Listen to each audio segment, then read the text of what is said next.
সামাজিক যোগাযোগ মাধ্যমে ছড়িয়ে পড়া একটি ব্যক্তিগত মুহূর্তের ভিডিওকে কেন্দ্র করে দেশ জুড়ে জোর আলোচনা সমালোচনা চলছে সাতক্ষীরা ৪ আসনের সংসদ সদস্য ও জামাত নেতা গাজী নজরুল ইসলামকে নিয়ে।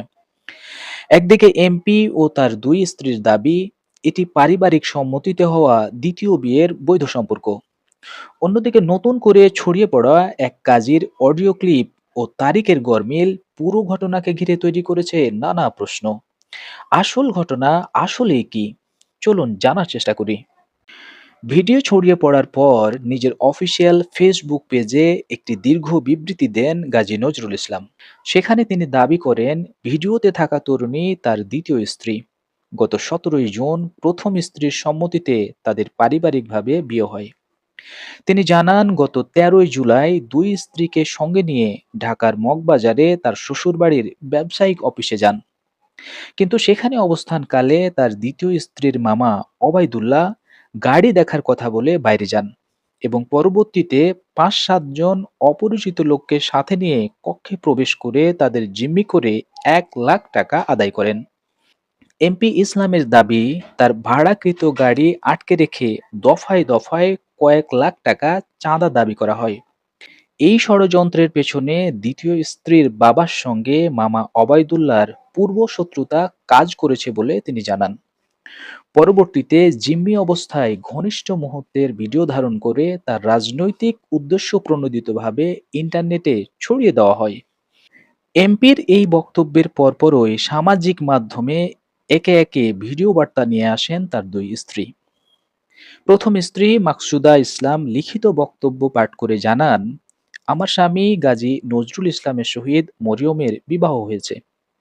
যারা এটা নিয়ে কুৎসা রটাচ্ছে তাদের তীব্র প্রতিবাদ জানাই। এরপর মুখে মাস্ক পরা অবস্থায় একই সুরে বক্তব্য দেন দ্বিতীয় স্ত্রী মরিয়মও। তিনি বলেন তাদের বিয়ে কোনো গোপন বিষয় নয়। গত ১৭ই জুন শ্যামনগরে তাদের বাবার বাসায় উভয় পরিবারের সম্মতিতে এই বিয়ে সম্পন্ন হয়েছিল। ঘটনা যখন স্বামী স্ত্রীর স্বীকৃতির দিকে এগোচ্ছিল ঠিক তখনই নতুন মোড় নেয় বিয়ে নিবন্ধনকারী কাজীর এক ভাইরাল অডিও ক্লিপ। অডিও সূত্রে জানা যায় ভিডিও ভাইরাল হওয়ার পর ফোনে ওই মেয়ের নাম ও জন্ম তারিখ সহ প্রয়োজনীয় তথ্য কাজী অফিসে পাঠানো হয়। এমনকি গত ২১শে জুলাই সকালে তরুণী ও তার অভিভাবক গিয়ে কাবিননামায় স্বাক্ষর করেন। এখানেই দেখা দিয়েছে বড় প্রশ্ন। এমপির দাবি তাদের বিয়ে হয়েছে ১৭ই জুন, কাবিন নাম্বার নথি অনুযায়ী বিয়ে নিবন্ধনের তারিখ ১৭ই জুলাই, কাজীর দাবি স্বাক্ষর নেওয়া হয়েছে ২১শে জুলাই সকালে। একই বিয়ে ঘিরে ১৭ই জুন, ১৭ই জুলাই এবং ২১শে জুলাই এই দিন ভিন্ন তারিখের উপস্থিতিতে জটিলতা আরও ঘনীভূত হয়েছে।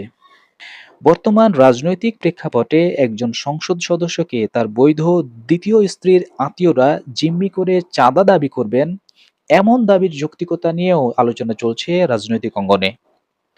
এ বিষয়ে সাতক্ষীরা জেলা জামাতের সেক্রেটারি আজিজুর রহমানের দৃষ্টি আকর্ষণ করা হলে তিনি জানান, বিষয়টি যুক্তিযুক্ত মনে করা হলেও এমপি সাহেব এবং তার দুই স্ত্রী নিশ্চিত করেছেন যে তারা একই সঙ্গে সেখানে গিয়েছিলেন। ভিডিও কাণ্ড ও কাবিন নাম্বার তারিখ নিয়ে তৈরি এ ধোঁয়াশায় শেষ পর্যন্ত জামাত গাজী নজরুল ইসলামকে বহিষ্কার করে। এখন দেখার বিষয়ে গাজী নজরুল ইসলামের এমপি পদ কতদিন বহাল থাকে। লাইক এবং সাবস্ক্রাইব করতে ভুলবেন না।